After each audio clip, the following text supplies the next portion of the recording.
Mr. Lee, would you lead us in the Pledge of Allegiance, please?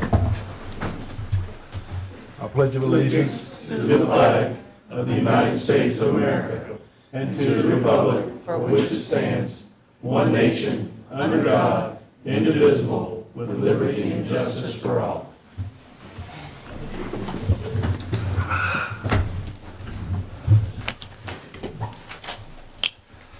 All right. For those in attendance this evening, if you wish to speak during public hearing or citizen comment period, please sign up on the sheets in the back of the chambers, please. So let's move right along. Looks like I bounced ahead one too many. Number 3 is adoption of the meeting agenda. Is there a motion to adopt the agenda? Thank you, Mr. Short. Is there a second? Second. Thank you. All those in favor, please say aye. Aye. Any opposed? The agenda passes 4-0. All right, number 4, items from the mayor and myself, the vice mayor. Our mayor is a little under the weather tonight, so we want to wish her to get well quick. I know she's watching and paying attention as to what's going on. There's also a few other things. On behalf of City Council, I'd like to acknowledge the recent passing of Wallace Redd. Mr. Redd was reached the youthful age of 102 years old. He was one of Waynesboro's finest, and we definitely want to extend our condolences to his family and friends. Also want to acknowledge the passing of Robert Stewart, otherwise known as Buddy, also a resident here in Waynesboro up on Port Republic Road. Our condolences to Mr. Stewart and his friends as well, two prominent citizens here for our city. Couple of other things real quick. I want to thank our utility department. I got to go out both at different times. Me and Mr. Lee both went out in the past couple of weeks and did some extensive tours of our utilities, our water plant, our paving group, and also our wastewater. Trafford McCray took us around, who is doing a fantastic job leading our public works department. The guys over in water, Dwayne Schwartz, Chad Rambo, the guys in pavement, David Keegan, Scott Hashigan, and Dustin Fisher over in wastewater. I can't not give those guys enough credit for all the work they do, and I just want to make sure that they're recognized for all the hard work they do for our city, above and beyond in most cases.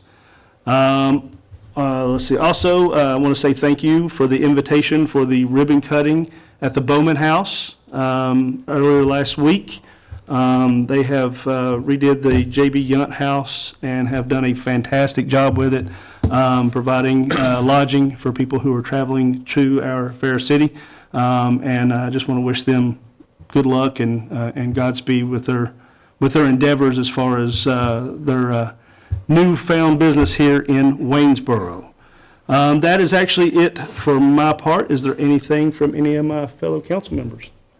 We just want to acknowledge staff, our Parks and Recs, and our fire department and staff for the trifecta of extravaganzas in the city over the weekend. It was great. Mother Nature kind of contributed quite a bit right before the fireworks, and just an outstanding event, and appreciate all the hard work and effort from both volunteers and city staff that put on such extraordinary features in our city. So thank you. Absolutely. Anyone else? You covered me. I got you. All right. Always do. Here we go. All right then. In that case, we're going to move on to, let's see here. Item 6, the consideration of the consent agenda. Is there a motion to approve the items on the consent agenda? So moved. Thank you, Mr. Short. Is there a second? Second. Thank you, Mr. Allen. Any discussion? All those in favor, please say aye. Aye. Any opposed? That motion passes 4-0. Item 7, hold a public hearing on the proposed annual action plan for the use of entitlement funds provided by Community Development Block Grant. Mr. Hamp. Ms. Allison Tombarge will provide a summary presentation. You'll recall you had a more full presentation in our last regular meeting. After tonight, public hearing, council will be asked to approve the plan at our regular meeting on July 24th. Okay. Thank you. Good evening, Vice Mayor, council members. I'm just going to provide an overview of our draft FY 2023 Annual Action Plan for CDBG Entitlement Program. And so just quickly, the annual action plans provide a concise summary of actions and activities and specific federal and non-federal resources that will be used to address priority needs and specific goals that have been identified in our 5-year consolidated plan.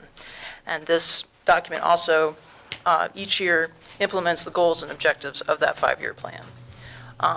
The FY 2023 Annual Action Plan, in addition to this year's funding, it also includes substantial amendments reallocating funds from prior years, 2018, 2020, 2021, and then also 2022.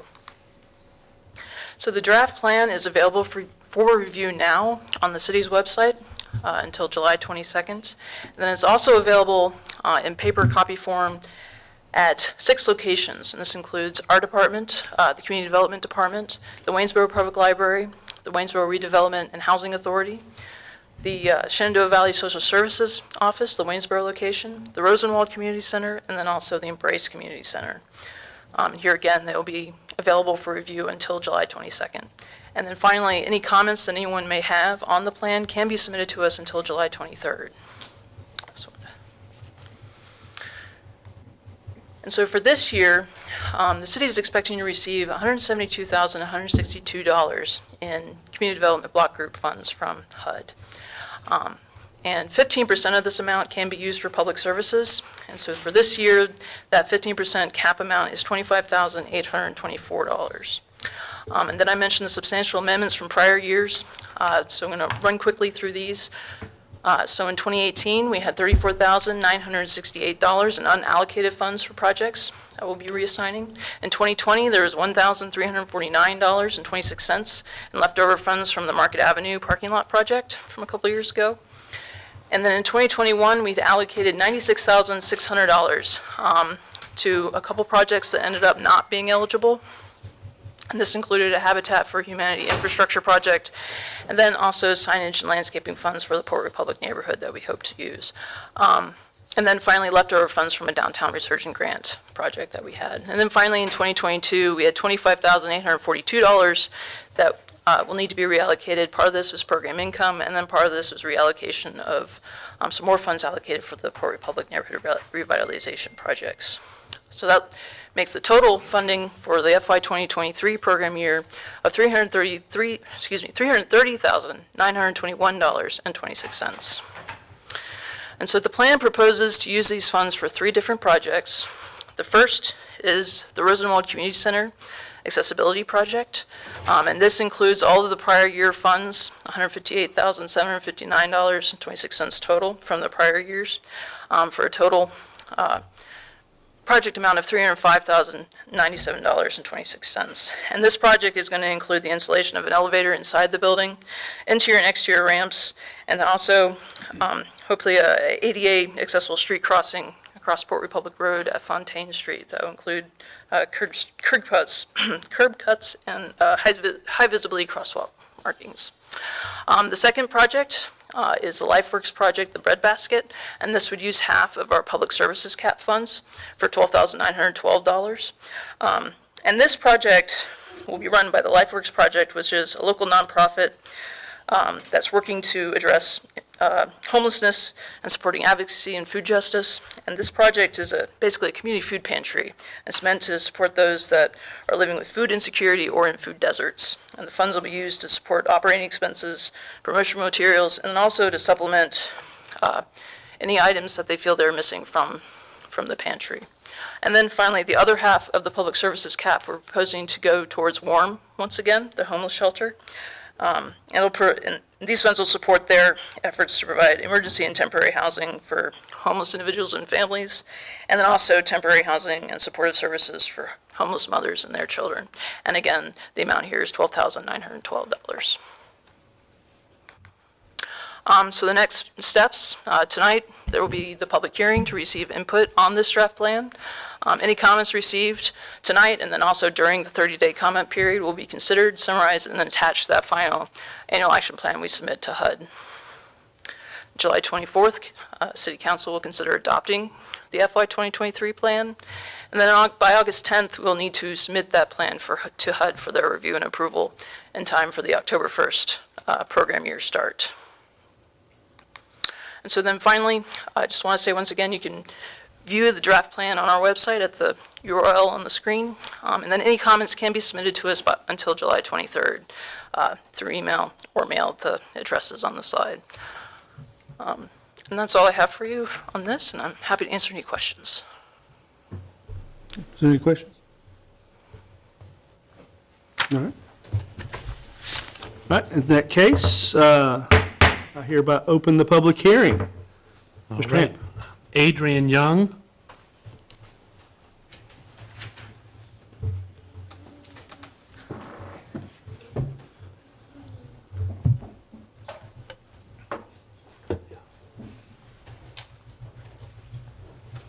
Good evening, council members. Good evening, council members. Thank you for letting me come. I just wanted to talk a little bit about the River City bread basket that we are proposing, and we wanted to thank the city and the CDBG grant team for considering us. Right now, our nonprofit makes over 70 hand-to-door deliveries in the city of Waynesboro, with 30-plus more in Stanton. We increase those numbers every month since we have begun by about 4 to 5 families every month. And we're not advertising. This is just by word of mouth, by people hearing what we do and the types of items that we bring and our consistency and commitment in the community. According to the last census, 16.6% of the population in Waynesboro, that's over 3,700 people, are ALICE. And you've heard that before, asset limited, income constrained, but employed. And those people would benefit from a client choice, distribution with dignity, pantry. We would bring produce, meat, and healthy food to supplement their dinner tables. The thing about it is we are going to have more liberal hours than some of our stakeholder pantries in the city that are doing great work, but have to keep their hours to their volunteer base. So they won't be able to have sometimes the hours that our Alice families need to come. We'll have more liberal hours. We'll be open more days. But that's not all. Our bread basket will also have an impact on food recovery at the retail level. 30% of retail food is unsold, and if it's not reclaimed, it ends up in landfill, compost, or animal feed.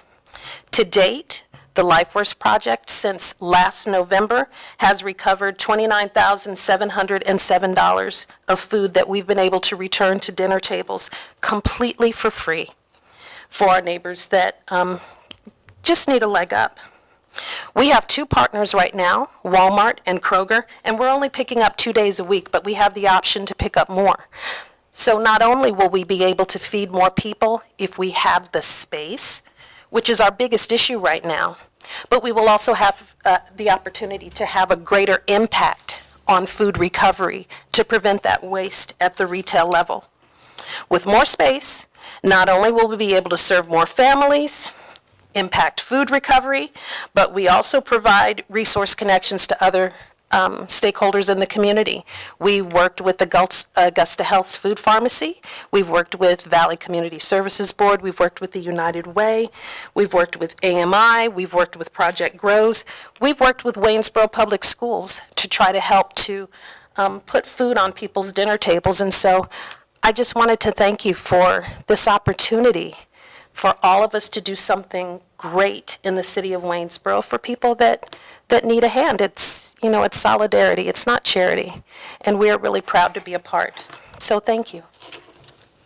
Thank you, Ms. Young. I think it's Vicki O'Hare. That's-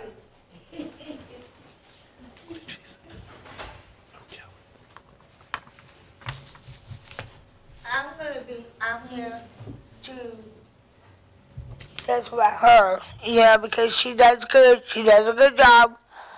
She delivers in Waynesboro and at the Springdale Apartments, and she does a wonderful, wonderful job.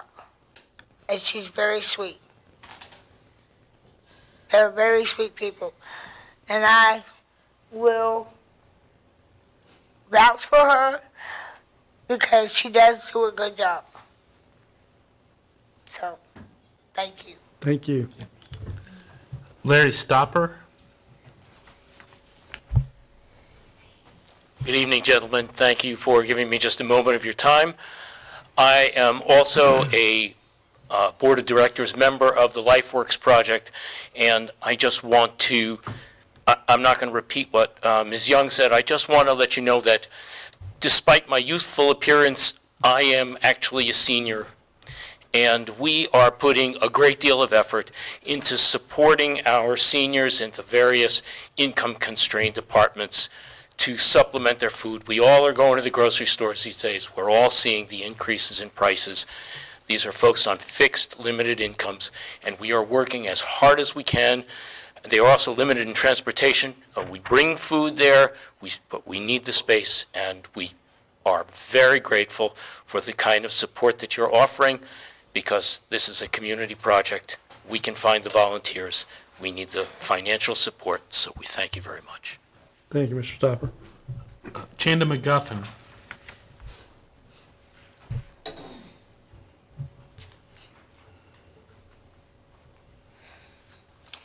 Good evening.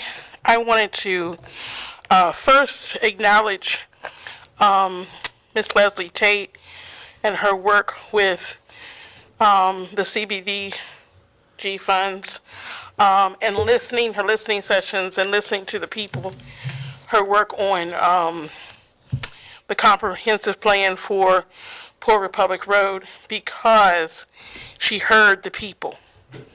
And she came up with something that was going to be impactful for Port Republic Road area with the community center and the elevator. I'm not sure where the confusion is, that has not been an issue, but it has been an issue for years. As you know, and maybe some don't, Rosenwald was the all-black school here before integration. And so it is a historic building. So you have to be particular about how you make changes to that particular building. But as the alumni from the school, they are now aging. So they are aging to the point that they can't get upstairs to see their classrooms when they do reunions. And that is a big stickler for them. And so that was very impactful that the elevator be installed and that ADA compliance happens. The city touts that it has a Black History Museum in the community center. However, if you're in a wheelchair, you cannot get in there unless someone's going to pick you up and take you down the steps or take you up steps to get inside the museum. That is not ADA compliant.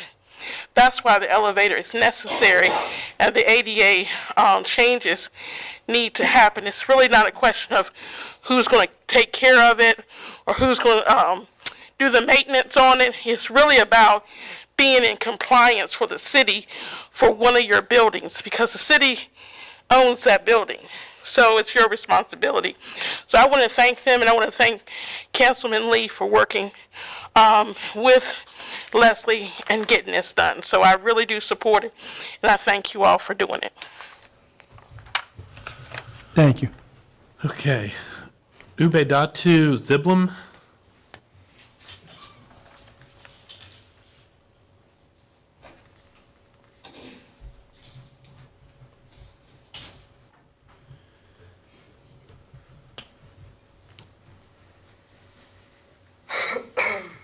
Hello. Good evening. I'm a little under the weather too, so forgive me if I don't sound all hazy. I just wanted to say thank you, first of all, for letting the community and the people who represent the LifeWorks projects under the bread basket to have this opportunity to bring this case to the council. I'm one of the single parents in the program who receives monthly supplies of food, and I'm very grateful to that program because thanks to them, my daughter has something on her table every night. You know, I do get some assistance from the social services, but that's an extra hand for me. It's been a very tough road. She's actually, Miss Young is my most and only supportive system since I moved out here to Waynesboro. I'm in the Shannon from California, but she's been a very big help because she gives me or helps me with a lot of resources. So it'd be really, really nice and very helpful. I think if I speak, I don't speak for just me, because most of the time, even if I get the box and I don't like something in the box, I give it out to friends and family members who need them. So I think it's just all around. But it'd be really, really helpful if you guys were able to just consider, and it'd be a really great thing for the community. Thank you. Thank you. Andrea Jackson.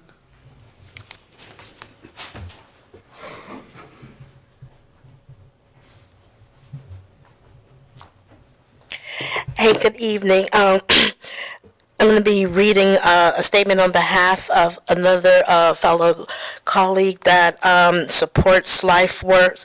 This is from Taylor Hanagaski.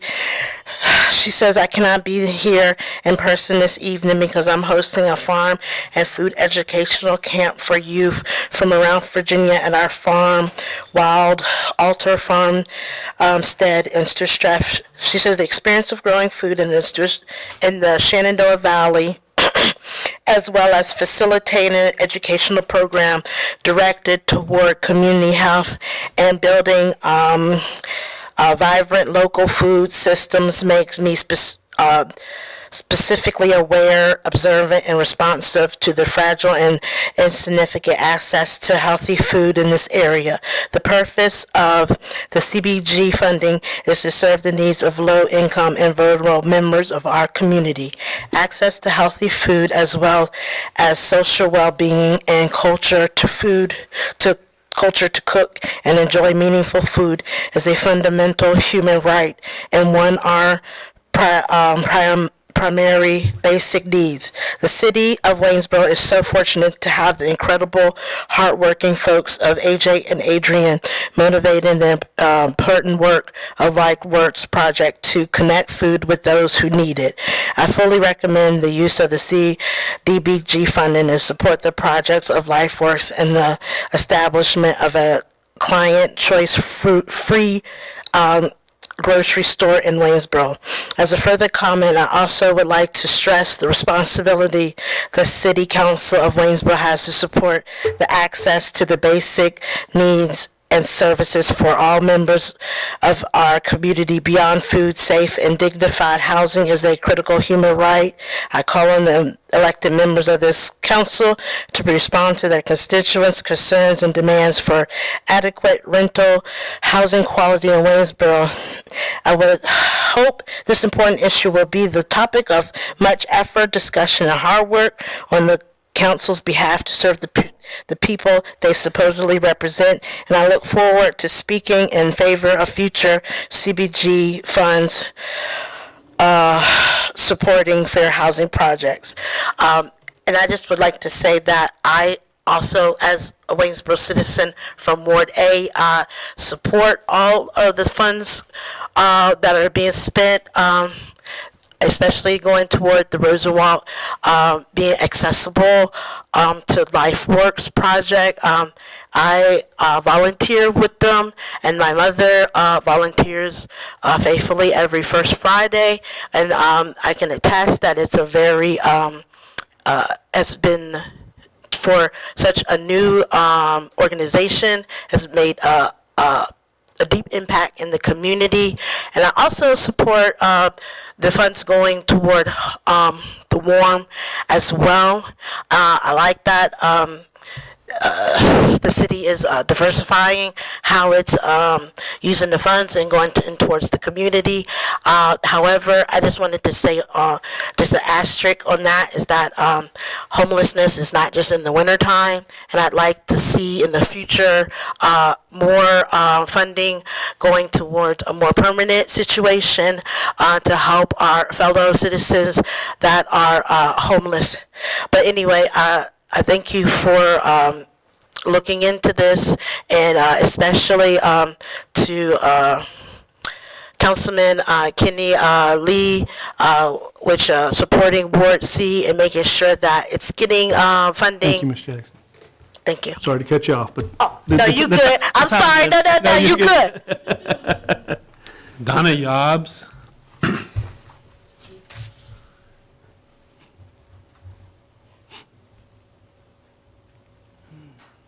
Oh, I want to say, Donna is we was at the representative meeting for Big Pond, so she's not here. So can you put her name on the public comment page? Just write her name on I it. might be able to do that. Thank you, sorry. Jennifer Lewis.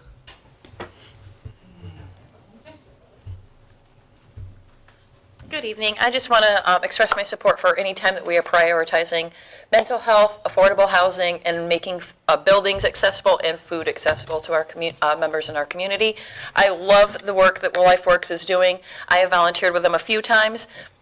Not only are they providing food to folks, but they're also providing that face-to-face smile, that contact that so many people are facing as isolation. So I applaud the way that you're spending this money, but I also hope that it increases, and I hope that we can continue to support the stuff that LifeWorks is doing. Thanks. Thank you. That's it? All right. In that case, I hereby close the public hearing. Does anyone from council have anything? I'll take that as a no. All right, we'll vote on the plan at the July 24th meeting. That closes out item number 7. Item 8 is to receive a presentation of proposed amendments to Chapter 14 Animals of the City Code. Ms. Michelson. Good evening, council. I just wanted to update council on a few things and also just keep this amendment moving and keep it on council's radar. I did incorporate the changes that Mr. Short highlighted during our last meeting, as well as in 1444, left some blanks for council to start thinking about the license, what the fee will be, and what, if any, changes the council wanted to make to either the fee and or the penalty. I did add a regulation in 1453 in light of Vice Mayor Wood's comments regarding exotic or wild pets, that endangered species or threatened species shall be prohibited, but have written it in a way that if wild or poisonous animals are kept, they can be kept unless and until they present a danger to the health, safety, or welfare of the community. So that is for your consideration. And really, a meeting this week with my counterparts in Stanton and Augusta County, who are also going through the process of reviewing their respective codes on these same sections, in order so that we can all be on the same page and be consistent about our procedures and practice, particularly with regards to enforcement and the animal shelters process and procedures. So that meeting is this Thursday. So hopefully at the next meeting, we will have a more complete ordinance for council's introduction and consideration. And I also met with ACO Anderson and Captain Zulig after the last meeting to get their input and also fine-tune some of the changes to the animal ordinance. I just wanted to provide that update and happy to answer any questions. Only item I have is, I think, just kind of getting to, we've been giving some thought to what Mr. Lee said at the last meeting, respective to service animals and those of emotional support. And so I think of former service members and PTSD, and recognizing the a prescription in here of providing physical support and assistance with balance and stability and preventing or interrupting impulsive or destructive behaviors. So I guess the thing is that I still struggle with the next sentence. This provision of emotional support, well-being, comfort, or companionship shall not constitute work or task for the purposes of this definition. However, the provision of emotional support, well-being, and comfort, I think, also can be implied as preventing or interrupting impulsive or destructive behaviors.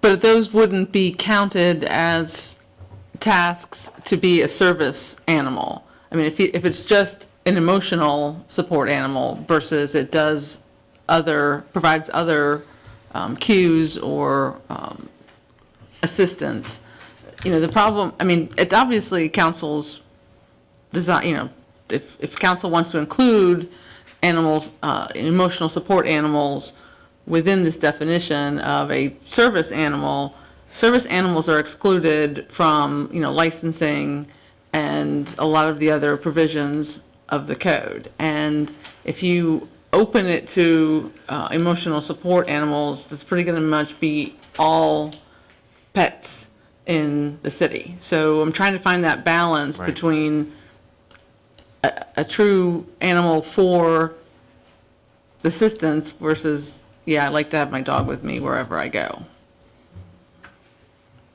And it emotionally supports me. Right. I guess it's a delicate balance. Yes. Right, and I think that's my own remaining reservation is the distinction between a service animal providing balance and stability or preventing and interrupting impulsive or destructive behaviors. By whose definition? By a physician's definition?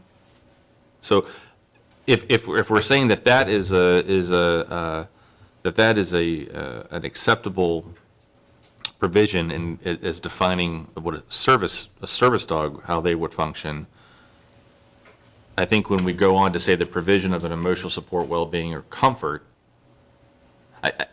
so maybe the provision of companionship shall not constitute work or task for the purposes of this definition. Right? Because, I mean, companionship is a very distinct thing, but emotional support or well-being, I don't know how, I have a difficult time disassociating emotional support and well-being and comfort with someone that would also need them by their own definition or their physician's definition of preventing or interrupting impulsive or destructive behaviors. I guess that's my. So Am I making any sense, y'all? Yeah, I see what you're going at. I see a difference too with service animals. They go through extensive training and sort of a license. I'm not sure if the licensing is the right word. There's a certification. Yeah, it's a certification, but I know emotional support animals, like animals they take into the hospitals and work with children's units, stuff like that, they have to go through a certain certification as well, which may or may not be the same certification, right? Well, the distinction in the law versus, just maybe a layman's attorney, definition of what's, like you were just in the hospital. Yeah. If, for example, in public accommodation requirements that where you have to allow emotional support animals to be included in as a service animal, all that's required is any medical provider, which is a very broad definition under the law, provide some type of note that this animal, whatever type of animal it is, provides emotional support to the person. And it could just make them feel better. It could just, it could be anything without providing any, the next level of what Mr. Short was saying, those two tied together, perhaps we could massage the definition to say that if emotional support or well-being is tied to another task, that can be a factor, but standing alone, perhaps. And we could fill up a bucket of what Right. ifs, right? I mean, Yeah. but I mean, I'm thinking of a senior citizen who has had a loss, and that animal provides them the support and ability to function. A child who's been abused, and an animal that's able to support them and give them comfort and to know that they're not alone. I mean, those are very tangible, well-being, emotional support animals, not being relegated to companionship. I guess so. I don't know. Though it's how do you differentiate between what's emotional support versus what's companion? Because if I go to my doctor and say, it provides me emotional support, and he writes down, this is your emotional support animal, my dog is now exempt from licensing and, all the other provisions so to me, you might as well just not even have any. Well, that's kind of where I'm kind of headed, is that I guess maybe to go back and hit the pause button is, how big of a problem is this? Yeah. Are we solving a problem that doesn't exist? Scale of responses in those instances. Are we legislating for? I mean, what's the driving force for the? Well, the main reason most localities have it in there is because when you have a service animal, it's to help you, and it's not. It's not an elective, I want to go get a pet or, whatever. So that's why it's waived from, the paying of the license and registration and some of the other provisions, because it's not an elective, it's a need to be able to, function in society, versus I'd like to have a dog or a cat or a snake or whatever, and therefore I need to be a responsible pet owner and go and pay tax on it and get a license and a tag, and just like everybody else who gets a dog. But working in this area a lot for the housing authority, for example, it's just one of those rampant areas that if you don't have a very defined qualifier between a service animal versus an emotional support, everybody that wants a pet is suddenly going to have an emotional support animal, so that they don't have to go through the same process of, registering the animal, paying the, $750 and things of those nature. I think one of the big things is when you get a service animal, they have to get qualified, and they have to go to schools or whatever and be trained. The emotional support animal, like you said, your doctor, well, I see where it's going to get benefit, he writes a paper. So I talked to a lot of business owners, and they said, we like the service animals coming in because there's a need for it. But when there's just somebody who wants to bring their dog with them, and they say it's a support animal, then the businesses are in between it. And most of your service animals are trained to behave.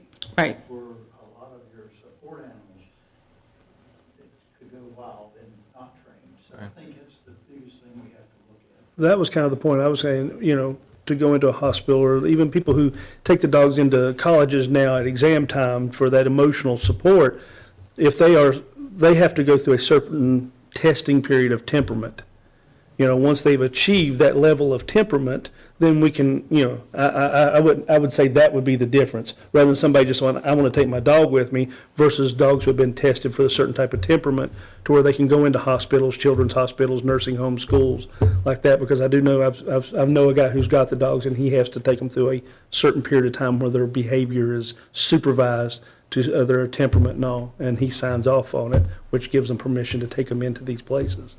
So in essence, governments are being asked to further regulate because government isn't regulating how a physician callously issues permission forms. Emotional prescription, Right. yeah.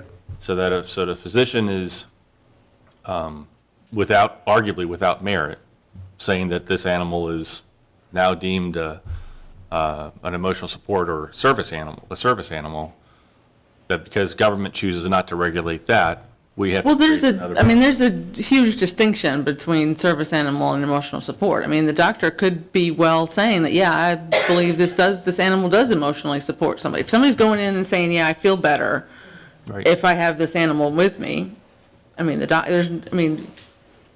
doctor's given his best, believing his patient, and he's going to say, yes, this, is emotional support animal. It doesn't provide any And that's the distinction, task or function. But then we would say, that's adorable, we don't believe you, pay us $7.50. I'm sorry, but a physician writing a prescription saying that you have a service animal when the animal's not necessarily that physician's expertise Right. would be like, That doesn't even have to be a physician, it's just a medical provider, which is includes a lot more people than it doesn't have to be an MD, Yeah. to provide a emotional support certificate. Well, I don't want to Yeah. sidetrack us too much. Yeah. I appreciate the conversation. Okay. All right, I guess that moves us on to item 9, Mr. Hamp, is that correct? All right. Item 9 is receive a presentation and consider introducing an ordinance amending Chapter 94, Vehicles for Hire of the City Code. Mr. Wilhelm. Good evening, Vice Mayor Wood and members of council. Earlier this year, staff received 2 applications requesting certificates of public convenience and necessity to operate a taxi cab service here in the city of Waynesboro. Upon review, it was determined that Chapter 94 of the City Code did not allow for the use of software-based devices or apps that utilize GPS or other measurement data in the calculation of time and distance fares for taxi cab services, as stated in the Code of Virginia. Other sections of Chapter 94 were also found to be outdated or out of compliance with the Code of Virginia. Additionally, the rates of fare that have to be adopted by council in 2010 were not comparable with the current rates of fare for many jurisdictions in the Commonwealth of Virginia. So while drafting amendments to Chapter 94 of the City Code, we also recognize that the process for obtaining a taxi cab driver's permit and a certificate of public convenience and necessity was, to say the least, cumbersome. It involved 2 separate processes, basically. It involved 2 separate applications, 2 separate application fees, and it also created a breakdown in communication between the 4 city departments that are responsible for various parts of this process.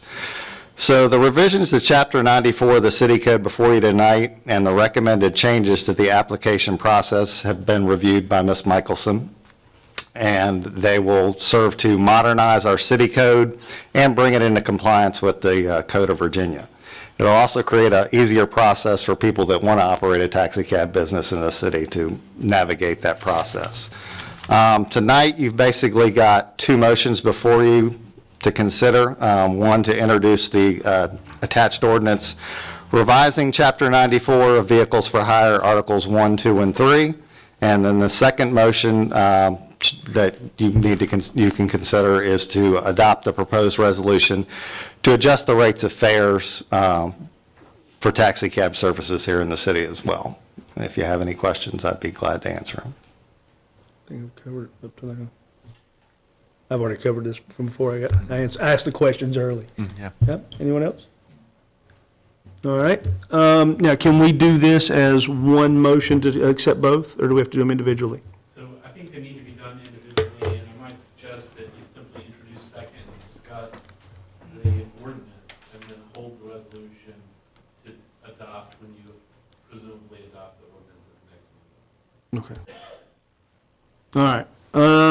So I don't have the right wording for that first one, so I can just ask for a motion I'll for make the that first motion one. to introduce the ordinance. All right. Amending Chapter 94 of the City Code, Waynesboro, Vehicles for Hire. Thank you. Is there a second? Second. Is there any further discussion? All those in favor say aye. Aye. Any opposed? All right, that is a 4-0. And now the second part of the ordinance. Am I following your instruction correctly? The second one is a resolution. The resolution. You can just table that. Okay. To the next meeting and consider it at the. All right, good. All right. adoption. All right. Then we can do that. All right, so council will consider this ordinance on the July 24th meeting. That's it for number 9, correct? Number 10, item is to receive a presentation and consider introducing an ordinance for a conditional use permit and special events. Applicant Dana Mayers in RG5 General Residential District. Ms. Tombridge.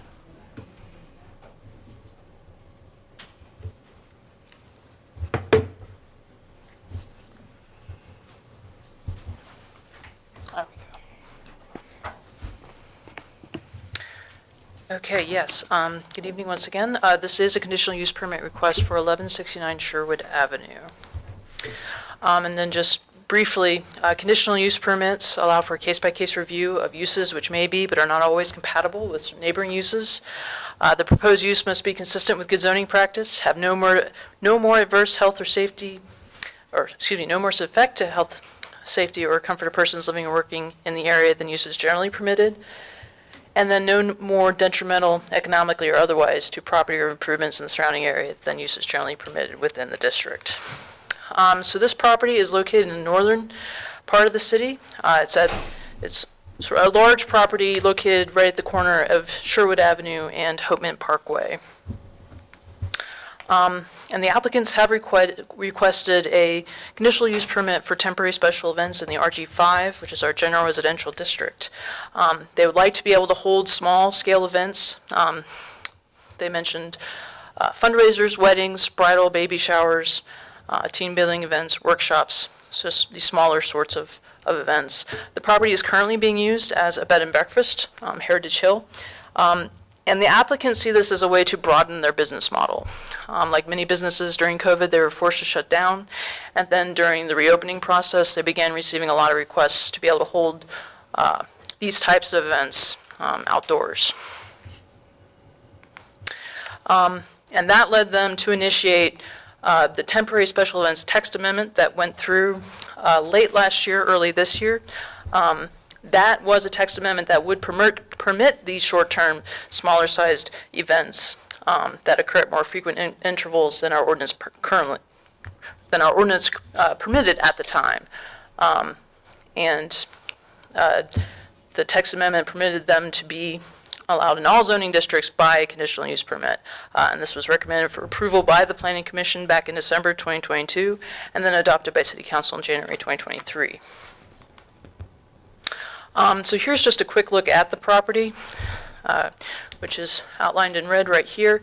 It is a little less than 8 acres, and it's surrounded mostly by undeveloped land. Currently, there's some sort of larger tract single-family residential up here.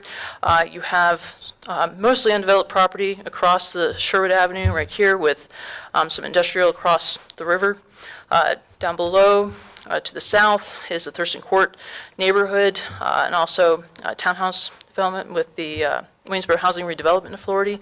And then over to the west, you've got the Food Line and DMV development, and then Parkway Village Apartments. So the comprehensive plan does designate this area as a high-density residential. And as far as the zoning ordinance goes, temporary special events, as I've said, are permitted in all zoning districts by a conditional use permit. They are also subject to some additional requirements regarding temporary and permanent facilities and structures, and then also signage. So we'll walk through some of those regarding this application. So the applicants are not proposing to use any permanent structures at this time. They do intend to construct or install a temporary structure. In this case, it's an event tent that they're saying will be about 30 by 40 feet in size. And because this is going to be up for 179 days or less, they're thinking mostly the spring and summer and fall months, this is something that's considered a temporary structure rather than a permanent one, and is therefore regulated by our fire department. And there's a permit and inspection process that the applicants would need to go through, and they have already started that process. As far as temporary facilities go, they will be providing temporary bathroom trailers for any events with more than 25 people, and they intend to place these bathrooms along a fence line to the north of their proposed tented area. And on the next slide, I have a concept plan submitted by the applicant to show you the location of these things. But both of these things brings it in line with the zoning ordinance, section 98-4.4.11, which requires that temporary facilities be at least 20 feet away from any rear or side property lines, and also screened from views from adjacent parcels and any street.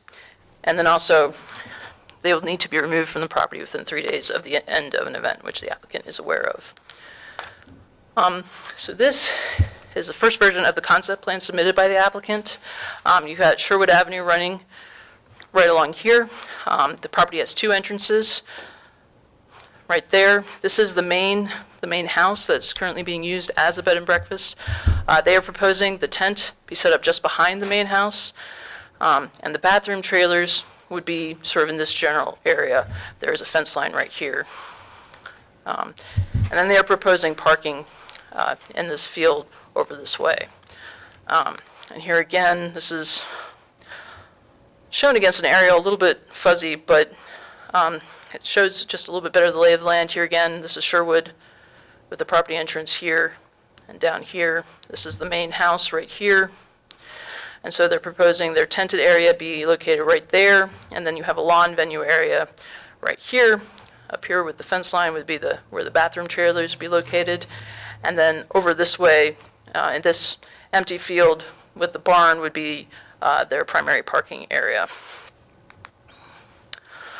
And then here again is just one more close up. This was given to us by the applicant to show where their handicap parking would be located, which is right off the driveway near their carport. So as far as traffic goes, the property, as I said, does have the two entrances, the northern and southern entrance. The northern entrance will be used to enter the property for any events, and the southern entrance will be used for exiting purposes. Parking will be provided in that field with the barn on the western side, and I'll show that again. And it's estimated that the field is large enough to accommodate about 55 to 60 vehicles. If for any reason there is overflow parking, more vehicles need to be parked, they can be parked in that field north of the fence line where that bathroom trailer was shown.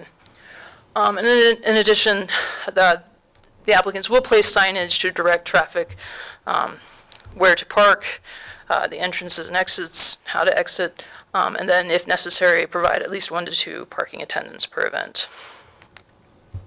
And here again is that same concept plan. You got Sherwood right here, cars would enter right here. Over here is where the handicapped parking, the accessible parking would be provided, and then most of the cars would be directed into this field to park, and then exit would be down that same path down to the southern entrance right there. The fire departments and emergency management departments did both review this application, and they did not identify any concerns. The building official did note that at least one ADA accessible bathroom would need to be provided for each event. As far as utilities go, this property is served by a private well and septic. Staff did ask the Virginia Department of Health to review the application and provide feedback. And during that process, it was found, or staff is told that bed and breakfasts are actually required to obtain a tourist lodging permit through the VDH, and our applicant was not actually aware of this requirement at the time. They have been for past several months since finding this out working towards compliance. And part of this compliance was inspections of the private septic and well to determine if they meet VDH standards. And those inspections did determine that the septic system was adequate for the property, but that a new or repaired well would be required to meet today's standards. So the applicants are working through that. However, the bed and breakfast facility is not required for events, and the Virginia Department of Health doesn't actually regulate events either. And so to address staff's concerns about bathroom and water usage during events, we, along with the recommended amendments by the Planning Commission, recommend the following 2 conditions be placed with the CUP. One was that portable restroom trailers be provided for events with more than 25 attendees, subject to the requirements of Section 98-4.4.11, which is a temporary special events section, and that at least one ADA accessible restroom be provided at all events. And then the second proposed condition is that potable water be provided as necessary for any events that may require it. Another concern is the nuisance that these types of events may have on surrounding properties, noise, traffic, that sort of thing. This property does currently have a mature vegetative buffer that borders the western and southern boundaries, right through here. It's a mix of evergreens and hardwood trees. And the event venues are sort of clustered more in the center of the property away from the areas or the closest areas with residential housing, which is the Thurston Court neighborhood to the south. Most of the property otherwise directly surrounding this is undeveloped. And they've focused the main event areas, the tented event area would be over right here, and then the lawn area would be right here. So they've actually shifted those event areas away from that southern property line with Thurston Court. And then this buffer provides a nice screening for the parking area, which should help reduce any noise related to vehicles, lighting, and that sort of thing. So this buffer will serve as a effective means of mitigating some of the negative impacts. So in addition to the two conditions I just reviewed, staff and Planning Commission are recommending a couple additional conditions be placed to help further mitigate any potential negative impacts from these events on the surrounding properties. One is that the events be set up in general conformance to the submitted concept plans, which is the two documents that I reviewed on prior slides, which means that sort of the event venues would stay in the area sort of in the center of the property away from the edges. And the second is that the existing vegetative buffer along the southern and western boundaries would remain in place. If any of it were removed for any reason, that it would be replaced with similar vegetation. And the third was just a note that they will abide by the noise ordinance in City Code Chapter 50, Article 4. And then finally, that no events start prior to 9 and they will end by 11 p.m. And so in conclusion, there is a demonstrated interest in and need for event venues in the region. And this particular property is unique in Waynesboro, given its size and relatively private setting. It's between 7 and 8 acres. It's not surrounded by a lot of developed land. So it's a good setting for this type of event. And the text amendment for temporary special events was targeted at businesses such as the applicants that have space to host these type of events and the desire to. And also believe that this will drive additional business down into Waynesboro, people attending these events, and then also into the surrounding region. So with that, the Planning Commission is recommending approval of the CUP on a 4-0 vote with the following conditions that I have reviewed with you all. And that is all I have for you on that, and happy to answer any questions you might have. When will the well be in compliance? Do they have an estimated date on that? Last I spoke with them, no. They are working through the well issue. For the moment, they have the bed and breakfast closed down while they resolve that issue. I think they're working through whether or not they need to replace the well versus being able to repair it. So I haven't received an update from them regarding that yet.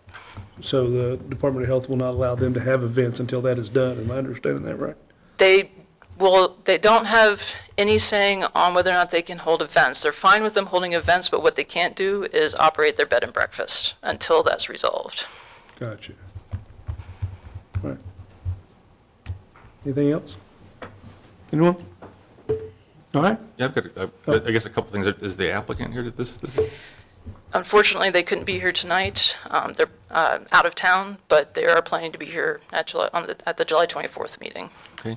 Well, I've just got a couple of items. One is I would be interested in just sort of offering up to my colleagues of an additional condition that relegates the potential for an approval to the applicant and not to the property itself. So that should the operation cease in the future and they sell the property, the rights afforded through a conditional use permit would have to be reapplied by the next applicant. Because there are adjacent properties not yet developed. So as to provide sort of an assurance for our future neighbors and future citizens to convey that. We've done that with a couple of other B&Bs that have come before council. Most recently, the one in the Tree Streets, Bruce, you remember, and that worked out really well. So just offer that as one. The second is, I noticed in the staff report, that, that staff had recommended that the applicant had actually in their application prescribed a cap of no more than 100 attendees. Staff supported that, and then the planning commission elected to remove that cap. I think I have some reservations with that, only in that it's apparent that our fire department, our emergency services, our city engineer, and our building department provided their recommendations consistent with 100 persons.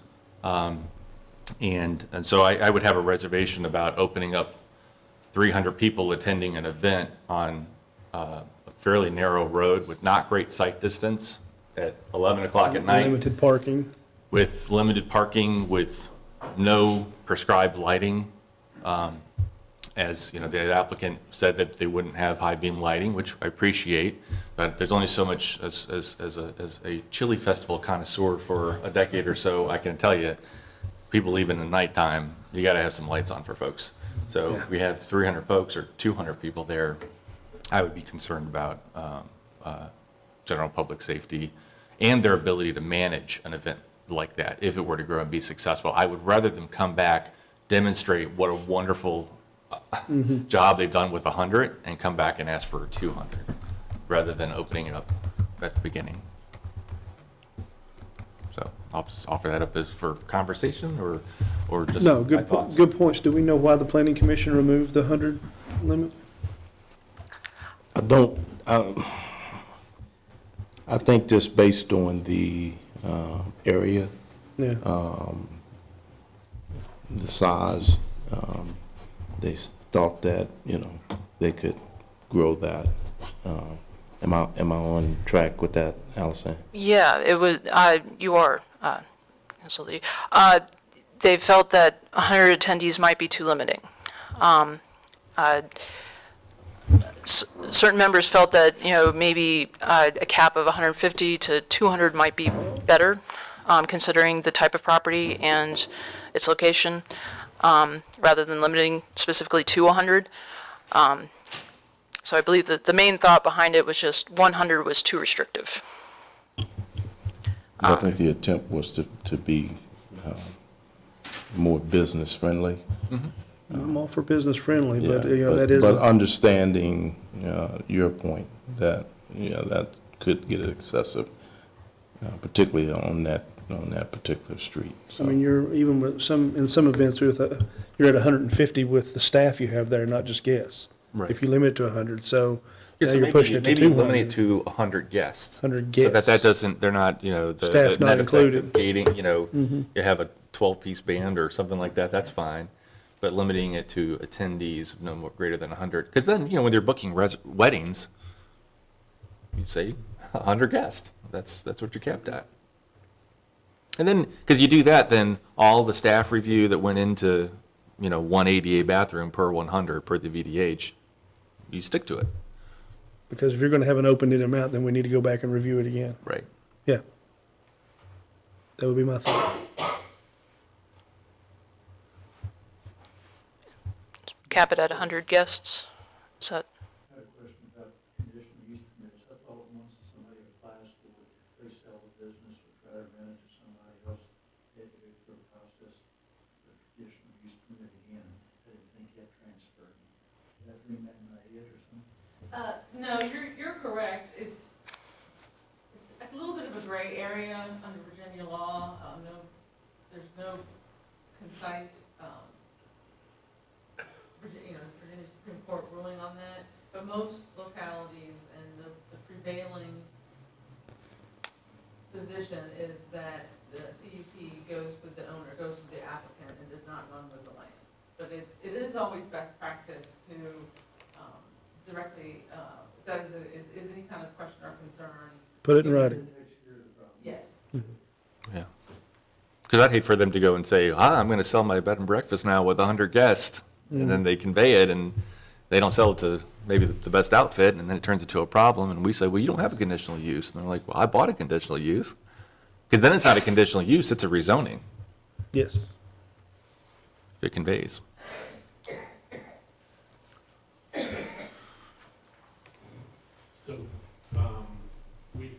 hearing that we want to be clear that the conditional use runs with the applicant.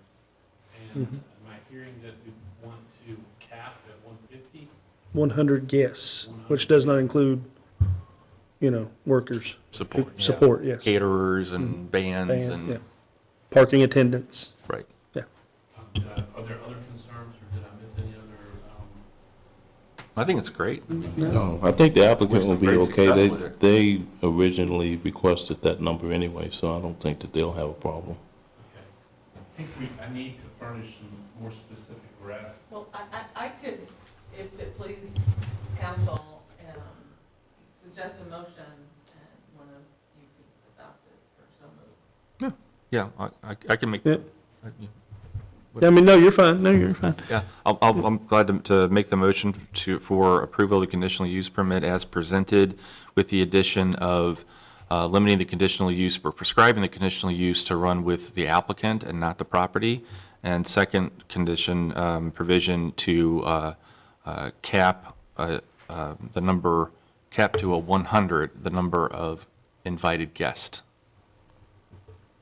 Because it is consistent with good zoning practices and would be no more injurious economically or otherwise to property or improvements in the surrounding area than what other uses generally permitted in the RG5 district. I had a frog in my throat. I was going to say that, yes. All right, do we have a second to? A second. Any other discussion?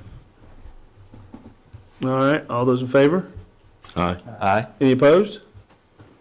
Well, this runs to the next meeting. That will carry, that just carries, Can you approve tonight? 2 reads. 2 readings. yeah, 2 readings. So that'll come back on the July 24th meeting. So, all right. Let's move on to item number 11. It's consider reappointing Dr. Brincy Patino to the Library Board of Trustees. Is there a motion to reappoint Dr. Patino to a 4-year term ending August 31st, 2022? So moved. Thank you, Mr. Short. Is there a second? Second. Is there any discussion? All those in favor say aye. Aye. Any opposed? That motion passes 4-0. Item 12. Congratulations, Dr. Patino. And item 12, we're going to consider appointing Dr. Robin Crowder to the Blue Ridge Community College Board for a 4-year term ending June 30th, 2027. Is there a motion? I'll make a motion. Thank you, Mr. Allen. Second. Gladly second. Thank you, Mr. Short. Is there any discussion? All those in favor say aye. Aye. Any opposed? That motion passes 4-0. Item 13, consider reappointing Stosh Kalinsky to the Regional Youth Commission to the 3-year term ending August 31st, 2026. Is there a motion? I'll make a motion. Thank you, Mr. Allen. Is there a second? Second. Thank you, Mr. Short. Is there any discussion? All those in favor say aye. Aye. Any opposed? All right, and that motion passes 4-0. Item 14, communication, correspondence, calendar, and comments from the city manager. Mr. Hamp. Yes, sir, I have 2 items this evening. I think we talked about this briefly, but I want to alert council's attention to it again. And that is, at your next meeting, July 24th, you'll be asked to adopt a resolution supporting a loan application to DEQ for approximately $9 million in needed repairs and upgrades to our wastewater treatment plant. Our staff understand, we had not planned to issue debt and pursue such an aggressive program of repair and replacement at this time. However, our staff understands that there may be a forgiveness opportunity available and applied to this program, and for that reason, our staff have identified a full list of needed upgrades and repairs, which we'll pursue if in fact there is a forgiveness element. If there is not a forgiveness element, we'll drop back and tick off these repairs and replacements in a phased manner that we can accomplish with our operating budgets. So just want to alert you to that, and you'll be asked to issue or adopt a resolution of support.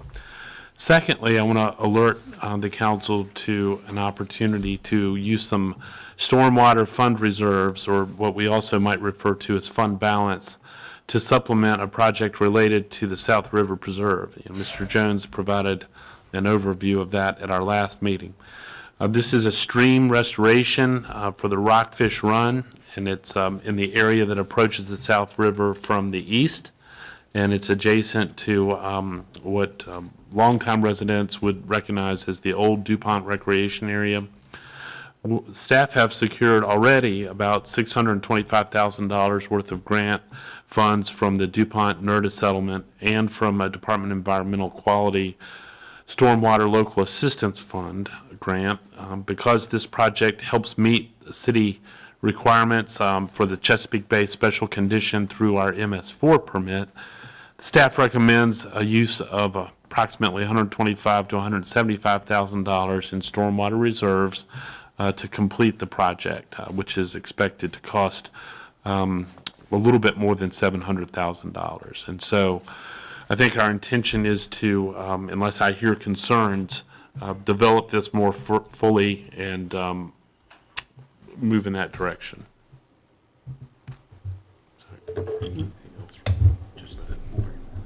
Okay. So at the next meeting, we'll bring an ordinance that will appropriate those funds.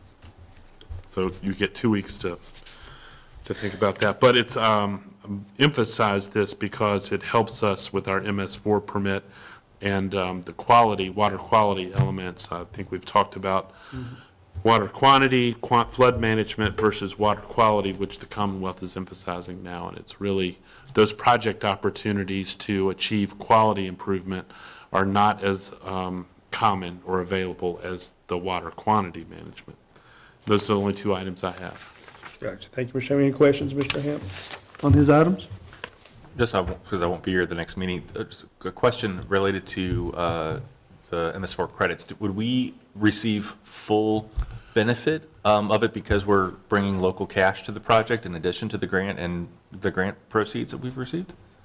I'll have to clarify that with staff, but to my knowledge, the funding consideration does not impact whether or not we realize the full value of the quality improvement. Okay, because I remember a while ago, I haven't talked to Wayne about it in a while, but I know that was sort of hit or miss as to whether or not we'd be able to take credit for something that we're receiving a grant for. I think, I don't think we would be bringing this forward if we didn't think we could get the full value. Okay, great. Good deal. All right.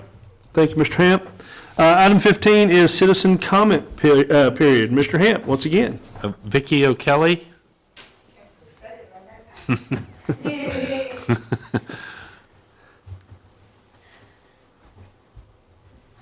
I'm short, so. I live in Springdale Apartments, and we have no AC. Everybody's waking up with major headaches. And I requested to my landlord to put, instead of replacing a big AC that controls the whole apartment, is taking the motel ACs that they have in the room. I requested to her to put them all in the, in the apartments, the single apartments. And everybody in there is waking up with headaches because we have no AC. And there's people in there that are elder. They have seizures. There's people in there that are on oxygen. And they have the unit to put, the big unit to put in the back. But we've been without AC for almost a month. And there's nothing that we can do without adjusting something else. And I adjusted to put the ACs like they have in the motel in every single room. But the building is brick. It's made out of brick. They would have to take the brick out of the, where the window is and put that AC in there. It's just so hot in there.